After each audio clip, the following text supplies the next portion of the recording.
Bonsoir à tous. Alors, voilà, nous sommes à une semaine de Pessah, de Shabbat de Pessah. Déjà, je voulais vous souhaiter Shavua Tov, une bonne semaine et une bonne préparation pour, la fête de Pessah qui arrive. Alors, c'est vrai que dans le cours de ce soir, ce que nous verrons, donc, ça va être effectivement sur Pessah, ça va être sur une autre fête, puisque Pessah, c'est la fête qui arrive, qui approche le plus. Nous traiterons donc de la fête de Pessah, avec, aussi les impératifs, halachiques, parce qu'il y a beaucoup de questions qui se posent sur la fête de Pessah. Et donc le plan de ce cours, donc ça sera déjà la première partie, les problématiques liées à Pessah et qui, comme cette année, Pessah, c'est notre Shabbat. Deuxièmement, on va essayer aussi de réfléchir sur le concept de la liberté de Pessah, puisque Pessah est appelé Zman Simchate, Zman Cherutenu. Certaines fêtes comme Sukkot est appelée Zman Simchatenu, fête de la joie par excellence. Pessah, c'est la fête de la liberté. Donc euh, en quoi on peut parler de liberté euh, pour Pessah?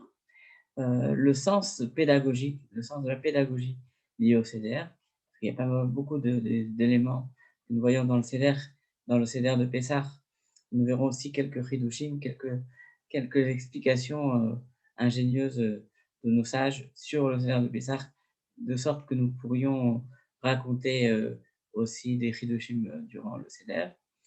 Et enfin, nous terminerons par quelques questions-réponses. Alors, je pense que je vais faire assez simple et je voudrais essayer aussi innover. Déjà, on va voir tout de suite les questions et les réponses seront dites à la fin du cours. Donc, sur les questions, il y en a beaucoup, mais on a sélectionné 3. Déjà, quel est le seul jeûne qui peut tomber un vendredi? Première question. Quels sont les 3 mitzvot de la Torah qui ont été donnés par la Torah que nous appliquons pendant le Seder? Et combien de mitzvot des Chachamim et citer des méthodes des Chachamim que nous faisons pendant le CDR. Voilà, ça sera les questions et nous essaierons d'y répondre à la fin de ce shiurim, de ce cours. Donc la première partie, déjà, c'est le côté halachique. C'est un côté important, puisque le côté halachique puisque c'est assez inédit, on connaît pas, on l'a pas eu depuis plusieurs années. Pessah qui suit le Shabbat, et ça a posé plusieurs soucis par rapport à l'année, par rapport aux autres années. Tout d'abord, puisqu'on va commencer par la chronologie, le jeûne des premiers-nés. Le jeûne des premiers-nés, d'habitude, c'est la veille de Pessah. La veille de Pessah, cette année, c'est Shabbat. On ne va pas jeûner un Shabbat. On ne peut pas non plus jeûner vendredi, parce qu'il y a très très peu de jeûnes qui tombent le vendredi. Et on dirait lequel. Un jeûne qui tombe le vendredi, c'est spécial, mais les autres ne tombent jamais le vendredi, pour le respect de Shabbat. Donc, alors voilà, quel est le quel est le problème? Comment on va faire? Tout d'abord, j'ai oublié de dire, heu, pour bien commencer, j'ai vu dans la Gemara de Psachim, Daf Kuf Yud Zayin, c'est bientôt, la fin de la Gemara du Sioux, de la Gemara Daf Kuf Yud Zayin. Déjà, je voulais aussi dire que ce cours sur Pessah était, Leilou Nishmat, Morati Veimi, ma mère Zichrouna Livracha, Ugatiel Batema, puisque c'est aujourd'hui même le jour où elle est partie. Ça fait 10 ans déjà qu'elle est partie. Et donc, toutes les paroles de Torah sont pour l'élévation de son âme. Donc, Rabbah commençait toujours son cours par des blagues. Parce qu'il voulait, comme disent les commentateurs dans le Niakov, il voulait ouvrir ses élèves à étudier avec joie. Et en fait, de sorte d'étudier avec joie, hein, alors ça leur permettait de faire rentrer, de se préparer au mieux pour le Shivo. Mais ensuite, ils reprenaient son sérieux, parce qu'on ne peut pas étudier non plus en étant simplement désinvolte. Il faut étudier avec sérieux afin que ça rentre. Et c'est ce que nous ferons pour Pessah, puisque je voulais vous dire juste une blague, notamment l'histoire que Rav Sitrug racontait souvent, Rav Sitrug de Rav à Pessah. Alors, sinon, je peux vous la dire après les problèmes halachiques, et donc en introduisant les côtés, les sujets plus de fond de Pessah. Bon, alors, ok, on va commencer par les côtés halachiques. Premièrement, donc, Pessah sortie de Shabbat. Premièrement, le jeûne du premier-né. Donc, le jeûne du premier-né, comme vous le pensez, le jeûne du premier-né, il sera pas vendredi, il sera jeudi. Alors, c'est vrai que le Shulchan Aruch pense qu'il peut être repoussé complètement, mais malgré tout, et comme le dit Rav Yosef dans les Chavedat, il est bien, c'est une bonne chose, c'est une bonne mitzvah de s'associer à un siyum, comme on le fait tous les ans, pour se dispenser du jeûne. D'ailleurs, j'avais vu une explication, une question justement par rapport à celle du premier-né. Quelle est la raison du jeûne du premier-né? Rav Yitzhak Sebag pose cette question et il donne deux réponses. La première,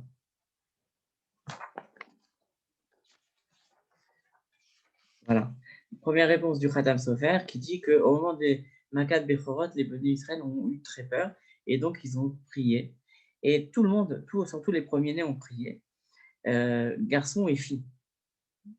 C'est très important de penser à ça, garçons et filles.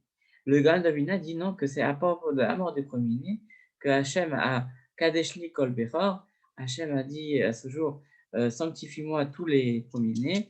Et là, il y a marqué Peter Rechem, de ceux qui ont ouvert la matrice. D'ailleurs, d'après la raison du Gaon de Bina, tous ceux qui sont nés par césarienne ne devraient pas faire le jeûne du premier-né. Mais d'après la première réponse, tout le monde a prié, donc que ce soit des premiers-nés par césarienne ou pas. Donc tout le monde devrait faire le jeûne du premier-né. Là, donc on voit aussi que d'après la première raison, tout le monde a prié, donc les filles aussi, les filles premiers-nés devraient faire le jeûne des premiers-nés, alors que d'après la deuxième raison du Gaon du Minan, ce n'est pas le cas. Mais puisque cette année, c'est assez particulier, que en vérité, en principe, nous n'aurions même pas dû avoir le jeûne du premier-né, alors déjà, les filles premiers-nés n'ont pas du tout l'obligation de jeûner, ni d'assister à un siyum. Les personnes, même un peu malades, n'ont pas du tout l'obligation de jeûner. Et donc, comme on l'a dit, il est bien d'assister à un siyum ou à une Seudat Mitzvah, par exemple, une Brit Mila, un Pidyon Aben, toutes sortes de mitzvahs, toutes sortes de Seudat Mitzvah que nous pourrions faire en ce jour, veille de Pessah, c'est-à-dire c'est pas la veille de Pessah, la veille de Pessah c'est Shabbat, mais le jeudi. Voilà. Donc là, on a dit, c'est l'essentiel. Donc, ne pas oublier le siyum comme on le fait tous les ans. Et le siyum sera fait, et je pense aussi vous l'annoncer, que ça sera fait sur Facebook Live, sur mon Facebook, le jeudi matin. Nous finirons l'Agmara Psachim, voilà, notamment. Donc, c'est le sujet d'actualité. Deuxième question de cette année particulière, la recherche du Hametz. Normalement, nous aurions dû chercher le Hametz vendredi soir et le brûler Shabbat matin, puisque c'est vraiment la veille de Pessah. Bon, évidemment, on ne va pas chercher le Hametz vendredi soir à la lueur d'une bougie et brûler le Hametz, puisque c'est interdit. Donc, brûler le Hametz, on va le faire le jeudi soir, on avance. Le jeudi soir, on brûle le Hametz à la tombée de la nuit, selon les pays, donc l'horaire de sortie de Shabbat à peu près, et avec une bougie, comme on le fait tous les ans. On cache aussi les bouts de pain, on fait la soirée grillade comme tous les ans. On le fera jeudi soir. Vendredi matin, ce n'est pas la veille de Pessah, mais on brûle quand même le Hametz et on le brûle comme on le fait tous les ans. Et le matin, comme à l'heure habituelle de veille de Pessah, pour ne pas oublier, comme dit Rav Yosef. La question maintenant qui reste, c'est comment on va faire aussi. La problématique, elle est claire. On ne peut pas manger de matzah parce qu'on est veille de Pessah. Et Shabbat, c'est veille de Pessah. C'est interdit de manger de la matzah veille de Pessah. On dit c'est comme pour manger de la matzah avec appétit. Et ouais, pour la mitzvah de cette matzah avec appétit, on n'a pas le droit de la manger la veille de Pessah. Ça quand même depuis très longtemps, les Ashkenazim notamment. En tout cas, d'après le sens strict de la loi, c'est interdit de manger veille de Pessah. Donc, comment on va faire motzi? On ne peut pas manger ni chametz, ni matzah. Donc, matzah hashira, ça reste mésonote. Donc, à moins de manger une très grande quantité de matzah hashira, c'est-à-dire 240 grammes, où on fera un motzi dessus, bah, donc ça sera la seule chose, une des possibilités. La deuxième possibilité, ce sera de manger des pitotes dans un sac. C'est-à-dire que de faire comme si Shabbat, on était vraiment dans le Kachal Pessah, avec la vaisselle Kachal Pessah, avec des repas Kachal Pessah, mais uniquement pour le motzi, on se met dans un coin pour faire un motzi sur des pitotes et dans un sac afin qu'il n'y ait pas de miettes.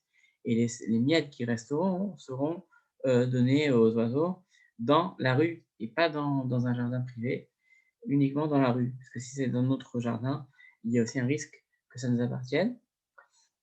Troisième possibilité, que Rav Yosef dit que c'est la meilleure de toutes, même si je trouve qu'elle est un peu compliquée, ça serait de faire cuire de la matzah, de faire bouillir de la matzah, puisque si on fait bouillir la matzah, alors cette matzah-là ne sera plus la matzah du seder, puisque la matzah du seder, elle est telle qu'elle, ni bouillie, ni frite, ni rien du tout.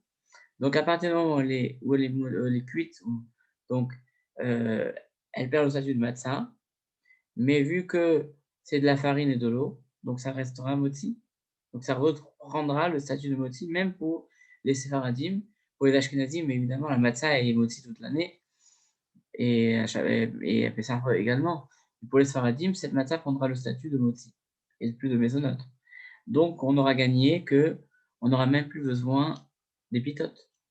J'avoue quand même que cette possibilité est assez difficile à faire, mais elle est faisable et je pense que beaucoup vont faire de cette manière-là afin surtout d'éviter déjà plusieurs choses. Déjà de garder des pitotes à la maison, c'est dangereux, surtout qu'on risque de les oublier.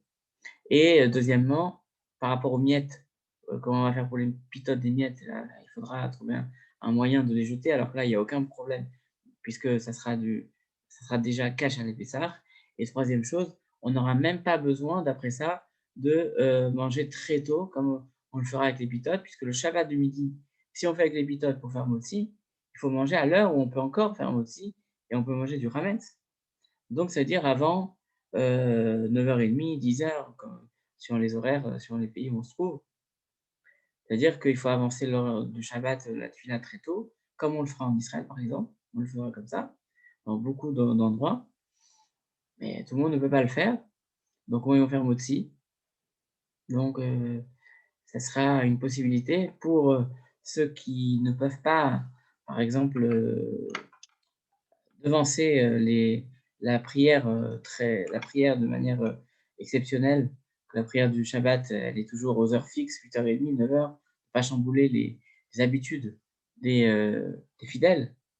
Donc dans ce cas-là, ils pourront cuire la matzah et manger la matzah en tant que moti. Et à ce moment-là, ils pourront faire moti et puis manger la matzah comme d'habitude. Et enfin, une dernière problématique, c'est Soda Shlichit. Il faudra absolument avancer Soda Shlichit puisqu'on n'a pas le droit de faire Soda Shlichit trop tard. Puisque si on fait Soda Shlichit trop tard, on n'aura plus faim pour manger la matzah. Et on sait très bien dans la Gemara de Psachim, c'est écrit qu'on n'a pas le droit de commencer un repas à partir de 9h30 de la journée. Donc, il faudra faire mincha très tôt, suivi de Soda Shlichit, et se reposer pour être en forme pour le Seder. Si on fait ça, alors là, on aura tout compris. J'espère avoir été très très clair sur ces routes, parce qu'elles sont nombreuses et elles sont quand même un petit peu exceptionnelles, puisqu'on n'a pas tous les ans Pessah le lendemain de Shabbat. En tout cas, on aura aussi un intérêt, c'est qu'on pourra bien se reposer, être bien reposé pour, pour le Seder.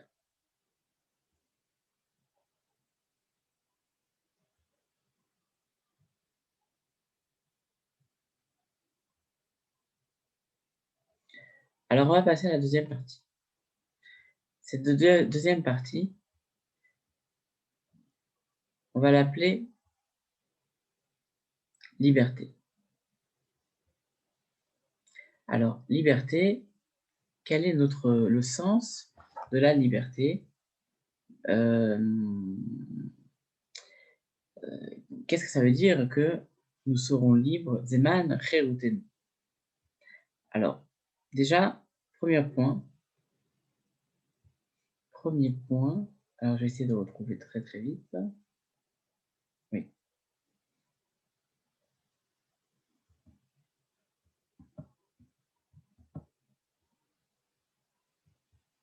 Donc, le premier point que je voulais avancer, sur lequel je voulais avancer avec vous,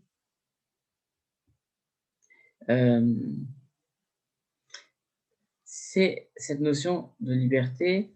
Déjà, elle a souvent été évoquée, et pas uniquement dans, donc à Pessah, évidemment, mais déjà, certains même sionistes, comme David Ben-Gurion, à l'ONU en 1947, a rappelé, il a mentionné la fête de Pessah comme l'argument principal de l'appartenance du peuple juif sur sa terre.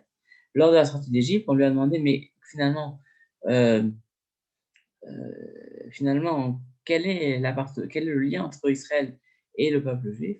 Il a dit, mais imaginez combien les Béni Israël, combien les Béni Israël sont attachés au peuple, à leur terre, puisque lors de la sortie d'Égypte, ils sont sortis d'Égypte, ça fait déjà depuis 3300 ans, et chaque année, ils refont leur sortie d'Égypte. Chaque année, ils répètent la sortie d'Égypte. Et puisqu'on sait très bien que la sortie d'Égypte, c'était dans le but de rentrer en terre d'Israël.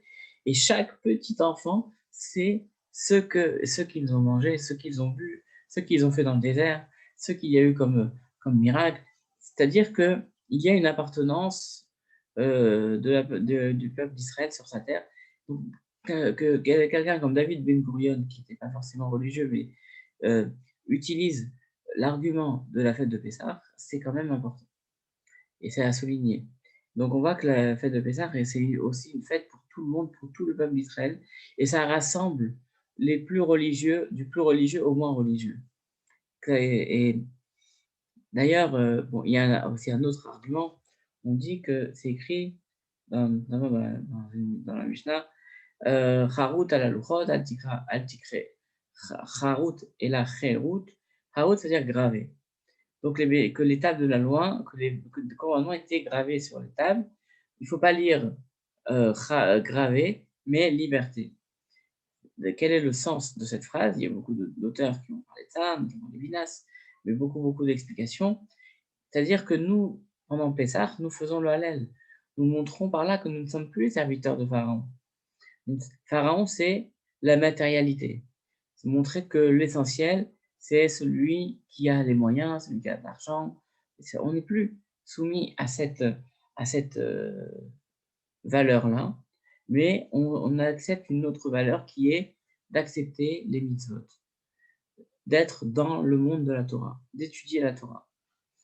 Et finalement, quand on accepte la Torah, c'est qu'on lutte contre ces instincts primaires qui sont de la matérialité, de sortir de l'orgueil qui est symbolisé justement par le Hametz, et de l'honneur que l'on recherche sans arrêt. De la même manière que l'écriture, c'est la partie spirituelle des tables de la loi, qu'après après la faute du veau d'or, les tables étaient lourdes. On dit que Moshe les a jetées, en fait elles étaient très lourdes. Une des explications qui est de dire que, au contraire, les tables étaient lourdes. Pourquoi? Parce qu'elles avaient perdu leur caractère spirituel. Elles étaient devenues lourdes parce qu'elles n'étaient que matérielles. Et c'est vrai que parfois, quand on perd notre côté, notre spiritualité, on se retrouve avec des méthodes qui sont bien trop lourdes pour nous. Et à ce moment-là, on devient relou, nous aussi. Jeu de mots, mais c'est beaucoup plus qu'un jeu de mots.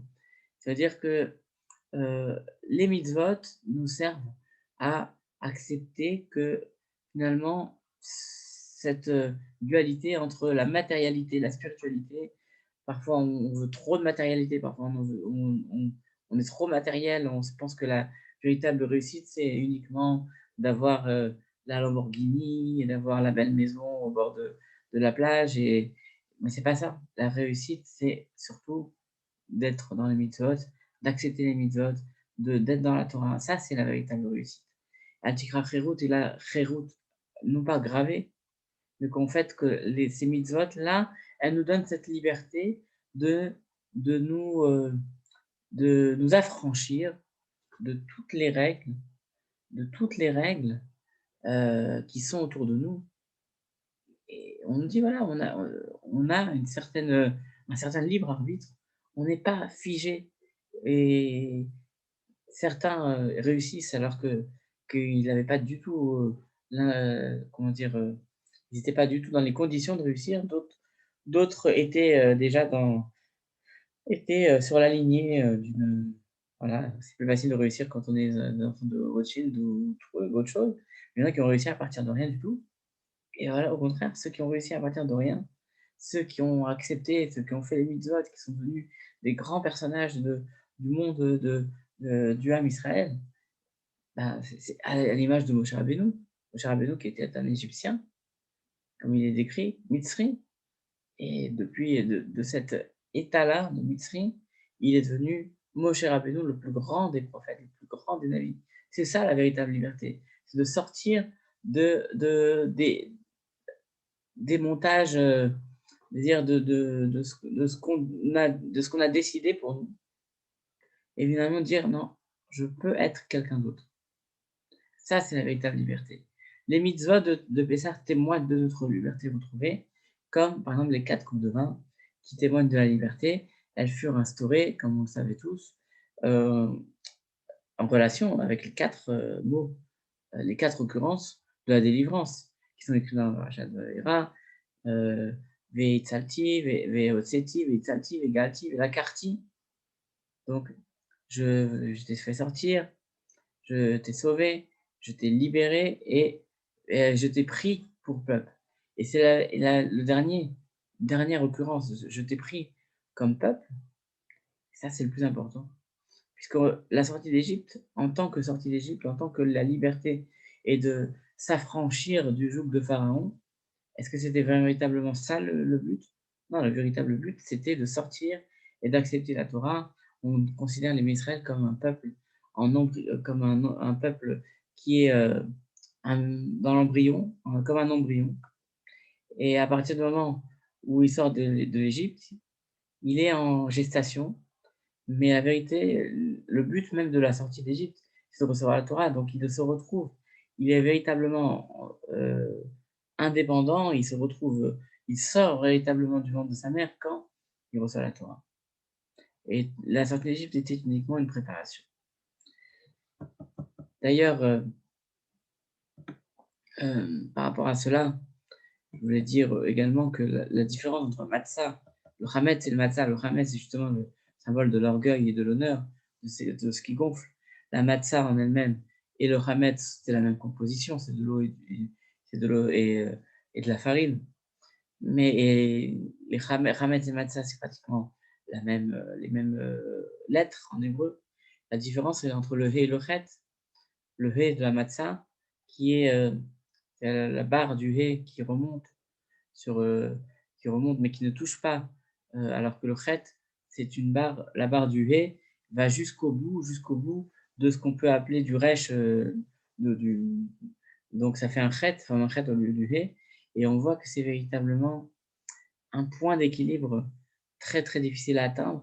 On sait très bien que c'est difficile toujours de rester sobre et de ne pas rechercher toujours les honneurs, ou alors de ne pas sentir de l'orgueil ou difficile de ne pas se mettre en colère. D'ailleurs, on dit jamais à quelqu'un de ne pas se mettre en colère. On lui dit que s'il se met en colère, au moins qu'il descende très vite de son nuage.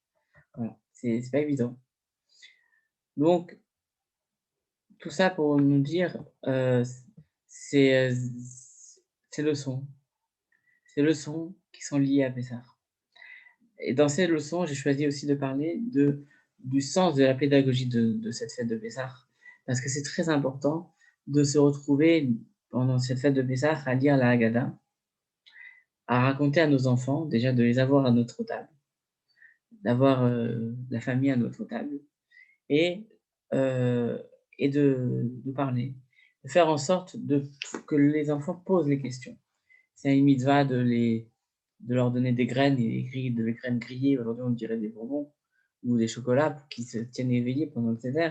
À l'époque, ils donnaient des graines grillées, ou des cacahuètes, et afin de les éveiller. Après, parfois, évidemment, on fait des choses inhabituelles, par exemple, on enlève le plateau. Pourquoi? Parce qu'on veut montrer, on veut poser la question, faire poser la question, qu'est-ce qui se passe aujourd'hui par rapport à d'habitude?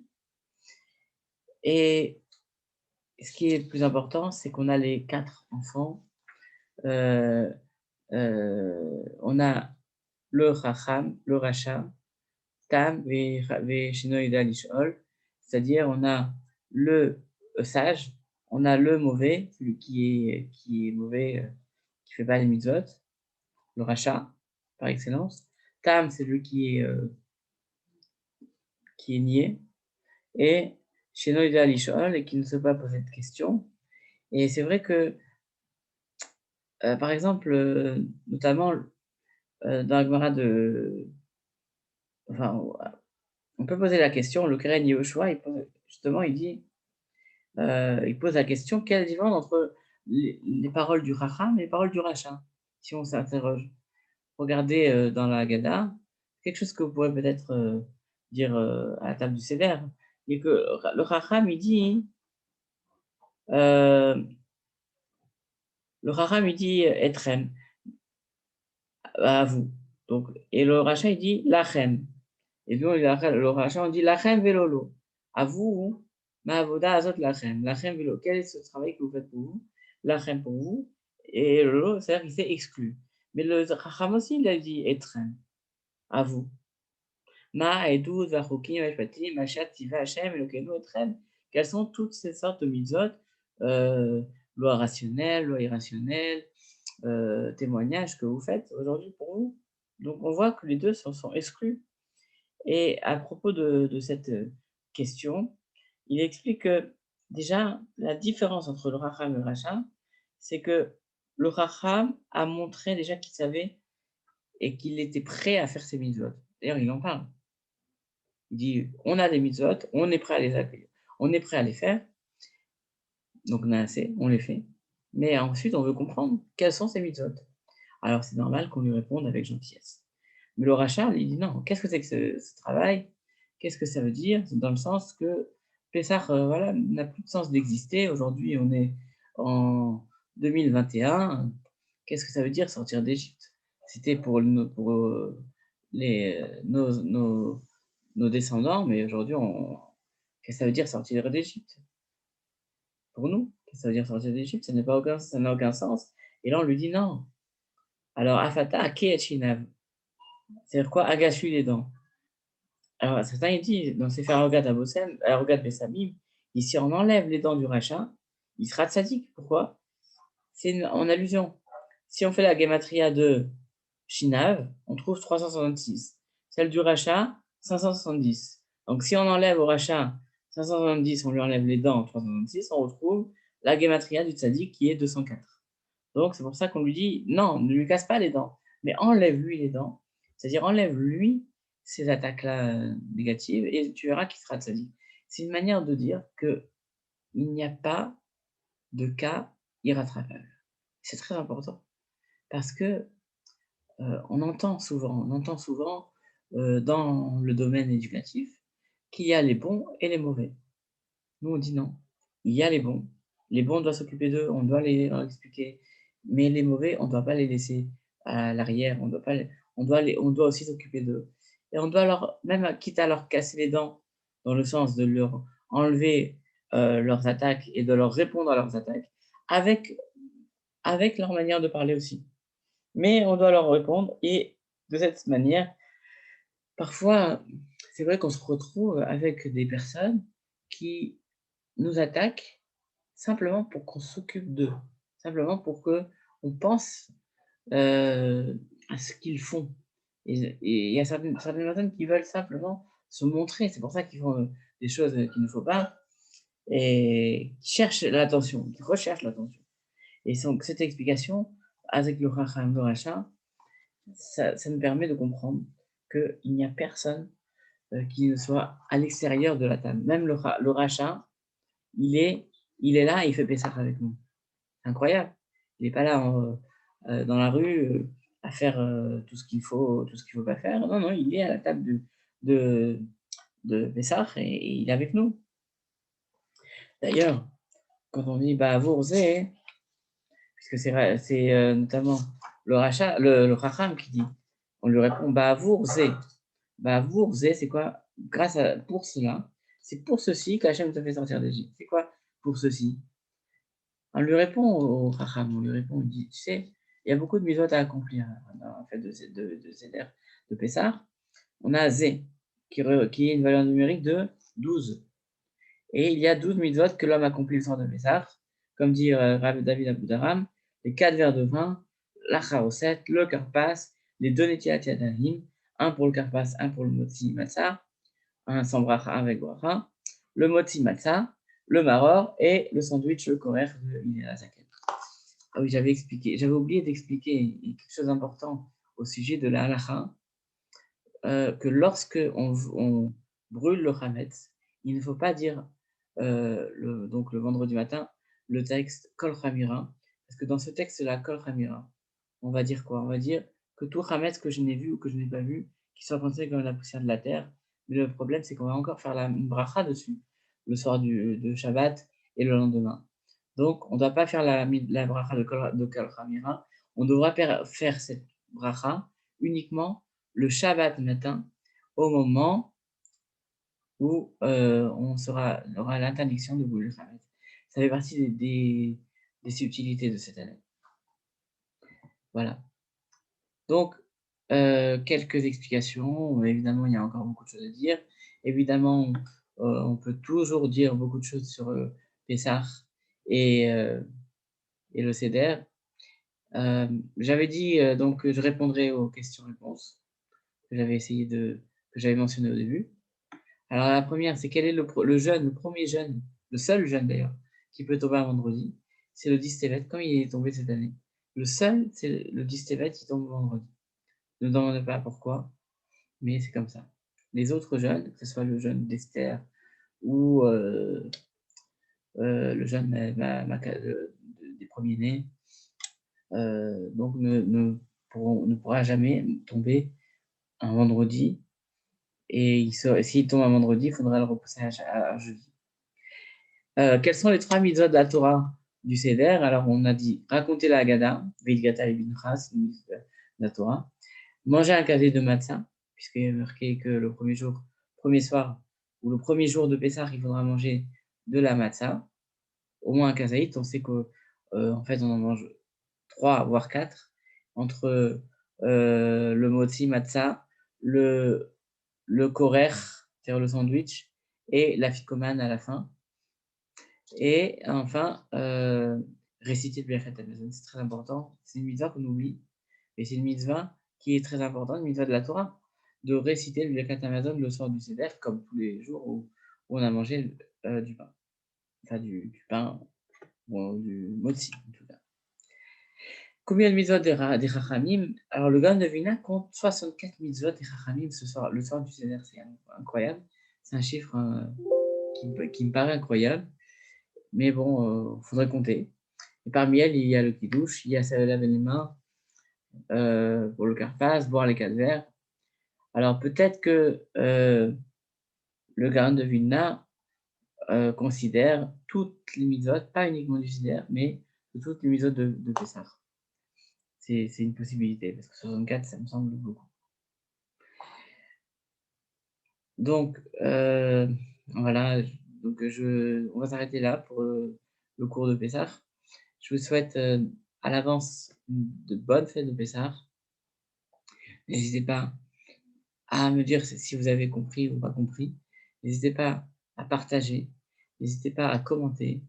Et voilà que l'année dernière, on a dit que les Shana Abba Yerushalayim, que l'année prochaine Yerushalayim.